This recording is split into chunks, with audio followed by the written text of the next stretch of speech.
it's more not comics as not as big as it is in France or Belgium, but I like the comic situation, for example, in Japan, where it becomes a style, a sociological phenomenon that comics, mangas become part of society.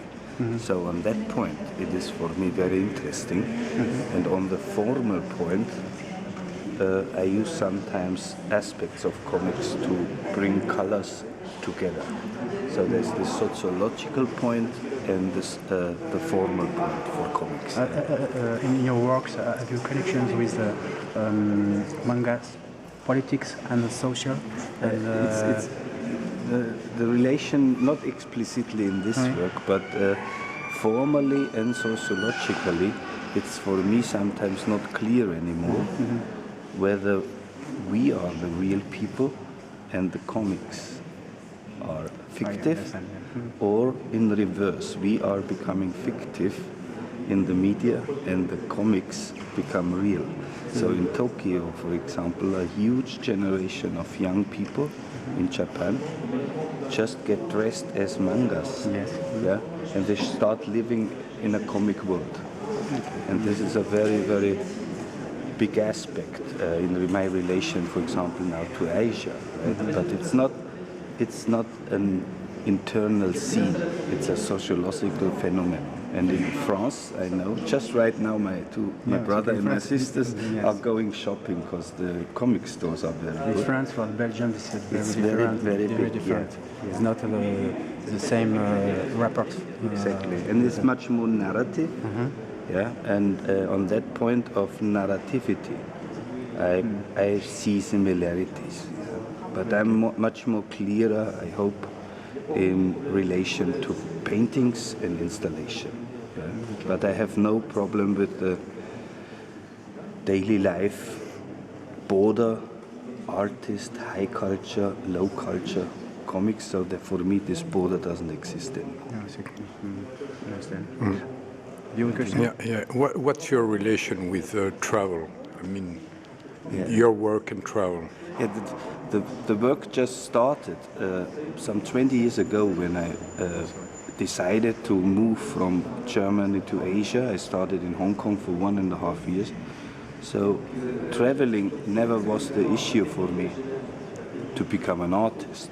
But while I was traveling, it became exactly that, what I didn't expect it. Making art and traveling is for me a one-to-one position. And suddenly, while I travel, I make the small watercolors in the hotel, and while I'm staying, I make the big installation like here. So it's using a brush is for me the same than walking in a city. So it's totally lifted up into an equivalent.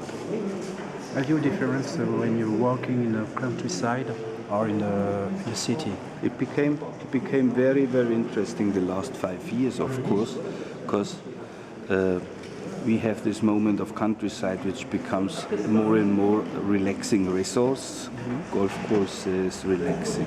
So all what we do in cities, take Paris, big agglomerations, or take Berlin, London. I just came from Sao Paulo. What they do is just to hook up with landscape as a form of relaxation from the city.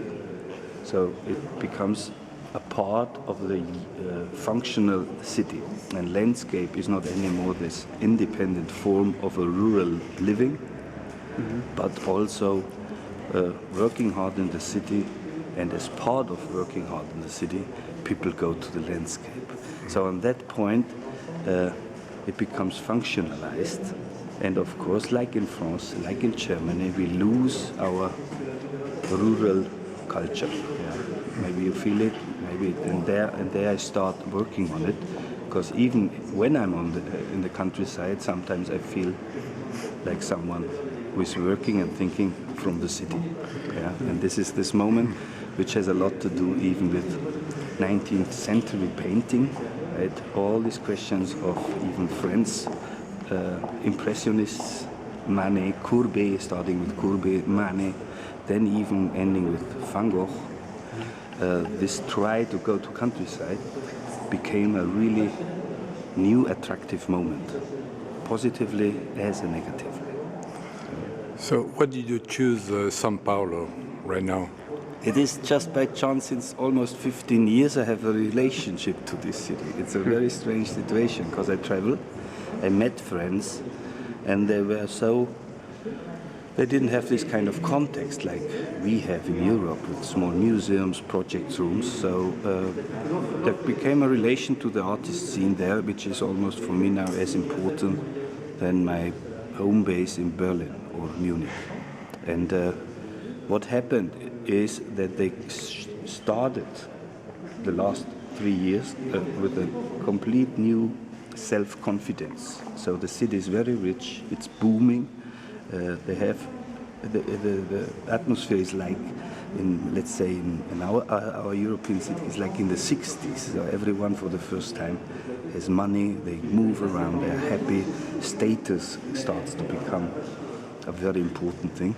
And we all look down there, and I went down there and I made 2 shows right now last weekend, and it was artistically, I hope, successful, but also economically. So we have a new market also in South America. We have economical ties, we have ties artistically, knowledge is there.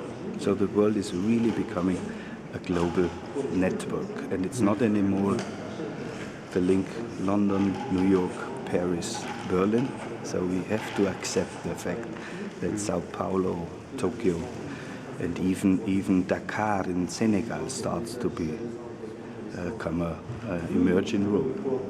And that's why I'm there. But I just jumped in by chance. So it was just like from anonymity, it started now to become a very attractive thing. Okay. Thank you for me. Thank you. Thank you very much.